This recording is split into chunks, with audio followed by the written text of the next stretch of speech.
अस्सलामुअलैकुम, मैं हूं फ़हीम खान। नेशनल सेविंग की अपडेट, प्राइवेट बैंकों की अपडेट, बजट, सरकारी मुलाजमिन की तनख्वाह, पेंशन, ईओबीआई की अपडेट के साथ आप लोगों की खिदमत में हाजिर हूं। रिक्वेस्ट आप लोग से यही है, अगर आप हमारे चैनल पे नए हैं तो चैनल को सब्सक्राइब कर दें, वीडियो को लाइक कर दें, वीडियो को शेयर कर दें, बेल आइकन को प्रेस कर दें ताकि डेली बेसिस पे जब आप लोग के लिए वीडियोज़ बना रहे हैं, चाहे वो नेशनल सेविंग से रिलेटेड हो, प्राइवेट बैंकों से रिलेटेड हो, बजट हो, सरकारी मुलाजमिन की तनख्वाह हो, पेंशन हो, ईओबीआई हो, वीडियो फर्स्ट ऑफ ऑल आप लोग को मिले और आप लोग ज़्यादा से ज़्यादा फ़ायदा हासिल कर सकें। आज की हमारी वीडियो पेंशन बेनिफिट अकाउंट से रिलेटेड है। पेंशन बेनिफिट अकाउंट का नया कानून, नया रूल्स क्या है, वो आज हम आपकी वीडियो में आपके साथ शेयर करेंगे। पेंशन बेनिफिट अकाउंट का नया मुनाफा क्या है जनाब? सरमायाकार जो है वो मुतवज्जा हो, जो पेंशन बेनिफिट अकाउंट में पीबीए में इन्वेस्टमेंट करते हैं। ठीक है, कौन कौन से लोग जो है नए कानून के मुताबिक पेंशन बेनिफिट अकाउंट में इन सरमायाकारी कर सकते हैं, नए कानून और नए रूल्स के मुताबिक। ठीक है, आज की वीडियो में pensioner benefit account PB account से रिलेटेड वो इन्फॉर्मेशन हम आपके साथ शेयर करेंगे जो कौमी बचत वाले भी आपको नहीं बताते हैं इस बारे में।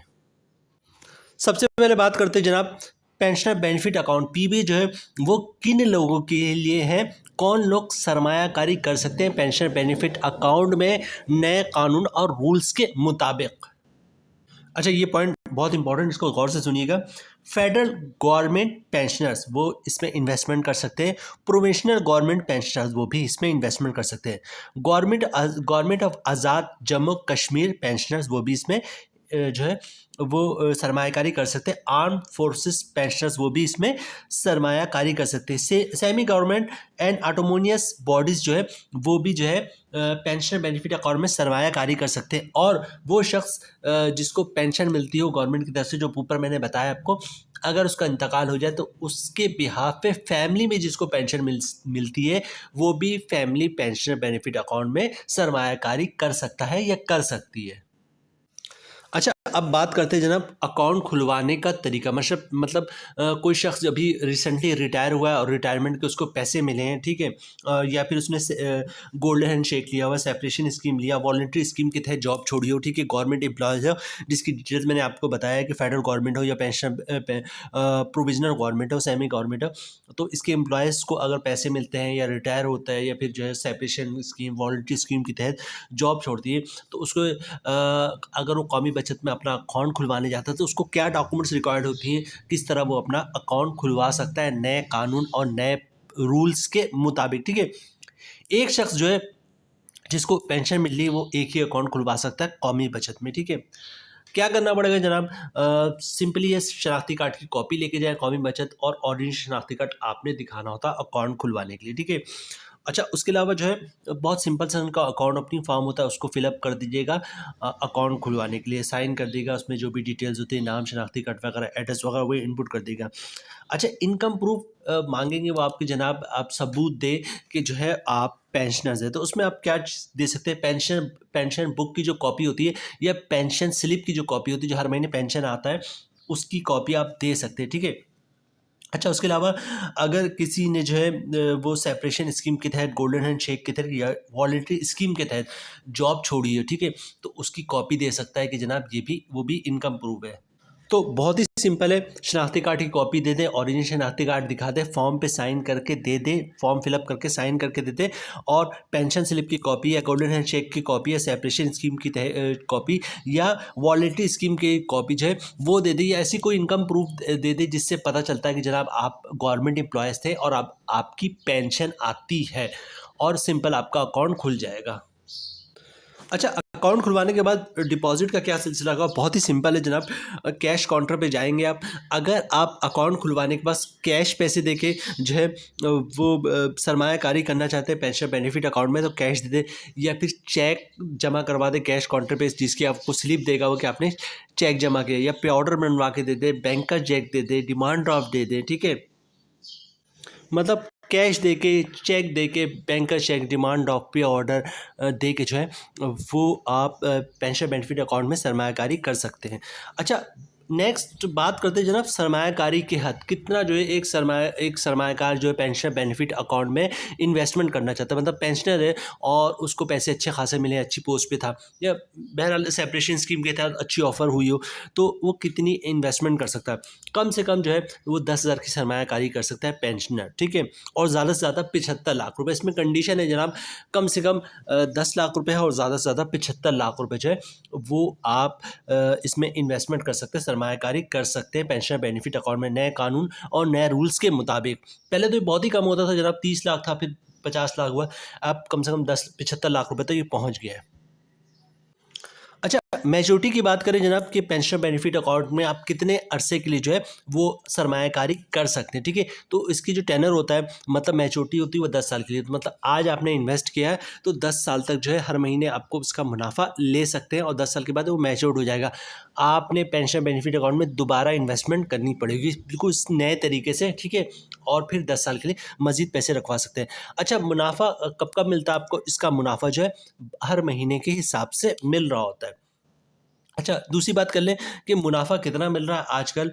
अभी कुछ अर्से पहले तो इसका मुनाफ़ा बहुत बेहतर हो गया था, तकरीबन 1380 रुपये हो गया था। लेकिन जैसे-जैसे जो है वो इंटरेस्ट रेट कम हुआ तो इसके मुनाफे में कमी आ गई। लेकिन अभी जो है 1280 रुपये मिल रहा है और 1280 रुपये नॉट बैड, अच्छा ही, क्योंकि हर महीने आपको मुनाफा मिल रहा होता है।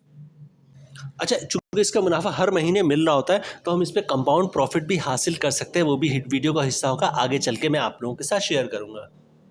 अच्छा, नए कानून की तहत विड्रॉ किस तरह करवा सकते हैं? फॉर एग्जांपल आपने पैसे रखवाए हैं 50 लाख रुपए पेंशन बेनिफिट अकाउंट में 10 साल के लिए, ठीक है, क्योंकि मैच्योरिटी 10 साल के लिए होती है। 2 साल के बाद आपको पैसे की ज़रूरत पड़ जाती है कि पूरे के पूरे पैसे निकलवाने हैं, 10 लाख निकलवाना है या 20 लाख निकलवाना है, तो आप क्या करेंगे? आप कभी भी पैसे निकलवा सकते हैं पेंशन बेनिफिट में रखवाने के बाद, लेकिन थोड़ी-सी कंडीशन है, कुछ चार्जेस लगते हैं, ठीक है? कुछ अरसे तक कुछ चार्जेस लगते हैं, उसके बाद वो फ्री हो जाता है। कभी भी आप पैसे निकलवाएँ, कोई चार्जेस नहीं लगेगा। अच्छा, वो टर्म्स एंड कंडीशन क्या है? वो ये है कि जनाब फॉर एग्ज़ाम्पल 1 लाख रुपए जो है आपने इन्वेस्ट किया है पेंशन बेनिफिट अकाउंट में 1 साल से पहले, 10 साल के लिए, ठीक है? 1 साल से पहले आप पैसे निकलवाते हैं तो 1 लाख पे 1% चार्जेस लगेंगे, मतलब 1 लाख पे 1000 रुपये का चार्जेस लगेगा। 2 साल से पहले अगर पैसे निकलवाते हैं तो 1 लाख पे 750 रुपये के चार्जेस कटेगा। 3 साल से पहले अगर आप पैसे निकलवाते हैं पेंशन बेनिफिट अकाउंट से तो 1 लाख पे 500 रुपये का चार्जेस लगेगा, और 4 साल से पहले पैसे निकलवाते हैं आप तो 1 लाख पे 250 रुपये का चार्जेस लगेगा, ठीक है। और 4 साल के बाद कभी भी आप पैसे निकलवाएंगे तो कोई चार्जेस नहीं लगेगा, मतलब 4 साल तक के चार्जेस होते हैं पेंशन बेनिफिट अकाउंट में और 4 साल के बाद फ्री। अच्छा, जैसे कि मैंने आप लोगों को बताया कि पेंशन बेनिफिट का प्रॉफिट जो है वो 1280 रुपये। अच्छा, अभी हम कंपाउंड प्रॉफिट की भी बात करेंगे, वो ज़रा नोट कर लीजिएगा, मोस्ट इंपॉर्टेंट है कि लोग अब पूछते हैं कि जनाब ठीक है प्रॉफिट तो इतना है, कंपाउंड प्रॉफिट का बताओ, कंपाउंड प्रॉफिट कितना है, ठीक है। तो वीडियो का कंपाउंड प्रॉफिट का भी हिस्सा बनाएंगे हम, लेकिन कंपाउंड प्रॉफिट जो है वो नए कानून का हिस्सा नहीं है, लेकिन आसानी के लिए हम आपके साथ वो शेयर कर देंगे, इसलिए एडवांस में बता रहे हैं कि compound profit is not a part of pension benefit account rules and law, ठीक है। अच्छा, बात हो रही थी कि जनाब टैक्स की, तो जैसे मैंने आपको बताया कि 1280 रुपये का मंथली मुनाफा मिलता है पेंशन बेनिफिट अकाउंट में। कुछ अर्सा पहले ये 1380 रुपये था, लेकिन यहाँ पे जो दिखता है कि जनाब पेंशन बेनिफिट अकाउंट का मुनाफा बहुत ज़्यादा नहीं है, लेकिन बहुत ज़्यादा लोग इसलिए कहते हैं या हम कहते हैं कि इस पर किसी टाइप का कोई टैक्स नहीं होता, ना ज़कात टैक्स लगता है, ना इनकम टैक्स लगता है और ना ही विथ होल्डिंग टैक्स होता है। मतलब 1280 रुपये का 1 लाख में जो मुनाफा मिलेगा आपको वो ग्रॉस प्रॉफिट भी होगा और नेट प्रॉफिट भी होगा, ठीक है। हर महीने 1 लाख में 1280 रुपये के हिसाब से आपको मुनाफा मिल जाएगा। अब यहाँ पे इशू की फॉर एग्जांपल आपने 10 तारीख को जो है 10 अगस्त को जो है पेंशन बेनिफिट अकाउंट में पैसे जमा करवाएं, तो आपको मुनाफा कब मिलेगा? आपको हर महीने की 10 तारीख को जो है मुनाफा अकाउंट में आ जाएगा, ठीक है। मतलब जिस डेट को आप पैसे जमा करवाएंगे या जिस डेट को आपके अकाउंट में पैसे आएगा, अगले महीने उसी तारीख को उसका प्रॉफिट मिलना शुरू हो जाएगा। अच्छा, सबसे पहले मैं आपको बता दूं कि मुनाफा किसके हिसाब से मिल रहा है, फिर कंपाउंड प्रॉफिट की बात करेंगे, ठीक है। मुनाफा 1 लाख में मिल रहा है 1280 रुपये, बल्कि कंपाउंड प्रॉफिट की बात पहले कर लेते हैं। कंपाउंड प्रॉफिट होता क्या है? फ़र्ज़ करें जनाब, आपने जो है वो 10 लाख रुपए जो है वो बहबूद या पेंशन बेनिफिट अकाउंट में जमा करवाएँ, ठीक है। 1 महीने बाद क्या होगा जनाब, आपको 13 या 14 या 15,000 रुपये सपोज़ कर लेते हैं कि आपने 12-15 लाख रुपए जो है वो पेंशन बेनिफिट अकाउंट में पैसे जमा करवाएँ और 1 महीने बाद जो है 15,000 का प्रॉफ़िट आएगा, ठीक है। आपने करना क्या है जनाब, दोबारा जो है वो 15,000 रुपये को जो है वो पेंशन बेनिफिट अकाउंट में री इन्वेस्ट कर देना है, ठीक है। अगले महीने क्या होगा जनाब, फिर 15 लाख का या 10 लाख का आपको पे प्रॉफिट आएगा और पिछले महीने जो आपने 15,000 रुपये प्रॉफिट दोबारा री इन्वेस्ट किया था कौमी बचत में पेंशन बेनिफिट अकाउंट में, उस पर भी प्रॉफिट आएगा। इस महीने जो 15,000 का प्रॉफिट है उसको भी जो है वो कौमी बचत में री इन्वेस्ट करने पेंशन बेनिफिट अकाउंट में। अगले महीने क्या होगा जनाब, फिर 15,000 का प्रॉफिट आएगा, उसको भी री इन्वेस्ट करते हैं। तो आप देखेंगे तकरीबन जो है 5-6 महीने बाद क्या होगा, जो आपकी जो 10 लाख रुपए की अमाउंट थी जो आपने पेंशन बेनिफिट अकाउंट में जमा करवाया था, वो हर महीने के प्रॉफिट को दोबारा री इन्वेस्ट कर रहे हैं, ठीक है। और हर महीने मुनाफा को री इन्वेस्ट कर रहे हैं, उस पर मुनाफा आ रहा, प्रॉफिट आ रहा, प्रॉफिट पे प्रॉफिट आ रहा, उस पर प्रॉफिट आ रहा है। मतलब हर महीने को मुनाफे पे जो है मुनाफे को जो है और पीबीएम में इन्वेस्ट कर रहे हैं और उस पर भी मुनाफा हासिल कर रहे हैं। मतलब हर महीने मुनाफा, उस पर मुनाफा, मुनाफे पे मुनाफा, उस पर मुनाफा। तो 5-6 महीने के बाद क्या होगा जनाब, जो आपकी 10 लाख की अमाउंट हो वो 11 लाख रुपए हो जाएगी और 1 साल के बाद क्या होगा जनाब, जो आपकी 10 लाख की अमाउंट थी वो तकरीबन 12 लाख रुपए हो जाएगी। मतलब मुनाफा, उस पर मुनाफा, हर महीने मुनाफा, उस पर मुनाफा, मुनाफे पे मुनाफा। आपने करना क्या होता है कि 1 साल तक जो है वो ना अकाउंट से प्रिंसिपल अमाउंट निकलवाना होता है और जो प्रॉफिट आ रहा होता है उसको भी बार बार री इन्वेस्ट करना होता है पेंशन बेनिफिट अकाउंट में, ठीक है। लिमिट में बता चुका हूँ, कम से कम जो है वो 10,000 की इन्वेस्टमेंट कर सकते हैं पेंशन बेनिफिट अकाउंट। मतलब 15,000 रुपये का अगर प्रॉफिट आ रहा है तो उसको आप दोबारा जो है री इन्वेस्ट सरमायाकारी कर सकते हैं पेंशन बेनिफिट अकाउंट में। इससे होता है कि जनाब तकरीबन मुनाफे में 2% का इजाफा हो जाता है। 10 लाख की अमाउंट जो है वो 1 साल के बाद 12 लाख रुपए हो जाती है, ठीक है। और जब पूरे साल के आप कैलकुलेशन बनाएंगे कि मुनाफा किस हिसाब से मिला तो पता ही चलेगा कि मुनाफा 1280 रुपये के हिसाब से नहीं बल्कि 1447 तक 1450 रुपये के हिसाब से मुनाफा मिल रहा है 1 लाख पे, ठीक है। तो ये पूरी कैलकुलेशन है जो मैं आपके साथ शेयर करता हूँ, मुनाफा क्या मिल रहा है एक्चुअल और कंपाउंड प्रॉफिट के बाद क्या होगा, ठीक है। 1 लाख पे मुनाफा 1280 रुपये, कंपाउंड के बाद हो जाएगा 1447 रुपये। 5 लाख का मुनाफा बनेगा पेंशन बेनिफिट अकाउंट पे 6,400 रुपये, कंपाउंड प्रॉफिट के बाद हो जाएगा 7,235 रुपये। 10 लाख का मुनाफा मिलेगा 12,800 का और कंपाउंड प्रॉफिट के बाद हो जाएगा 14,470 रुपये। 25 लाख पे जो मुनाफा मिलेगा पेंशन बेनिफिट अकाउंट में वो मिलेगा 32,000 रुपये और कंपाउंड प्रॉफिट की बात हो जाएगा 36,175 रुपये। 50 लाख पे मुनाफा मिलेगा पेंशन बेनिफिट अकाउंट में 64,000 रुपये और कंपाउंड प्रॉफिट की बात हो जाएगा 72,350 रुपये। 75 लाख पे मुनाफा मिलेगा पेंशन बेनिफिट अकाउंट में 96,000 का और कंपाउंड प्रॉफिट की बात हो जाएगा 1,08,525 रुपये। ये जो कंपाउंड प्रॉफिट है ये पेंशन बेनिफिट अकाउंट के कानून या रूल्स का हिस्सा नहीं है, ठीक है। आपने खुद जाके बार बार इसको री इन्वेस्ट करना पड़ेगा, ठीक है। मतलब कंपाउंड प्रॉफिट के हवाले से जो है वो पेंशन बेनिफिट अकाउंट के कानून में कुछ नहीं लिखा हुआ। ये एक आपकी अपनी इन्वेस्टमेंट है, अपनी कोशिश है जिससे आप अपना मुनाफा 1280 की बजाय 1450 रुपये तक का हासिल कर सकते हैं। जनाब ये थी आज की हमारी वीडियो पेंशन बेनिफिट अकाउंट के हवाले से। ये जो आज की वीडियो में हमने आपके साथ नया कानून या रूल्स की डिटेल्स में आप लोगों के साथ शेयर किया है, ये कभी भी कौमी बचत वाले आपको इतनी डिटेल्स में नहीं बताएंगे।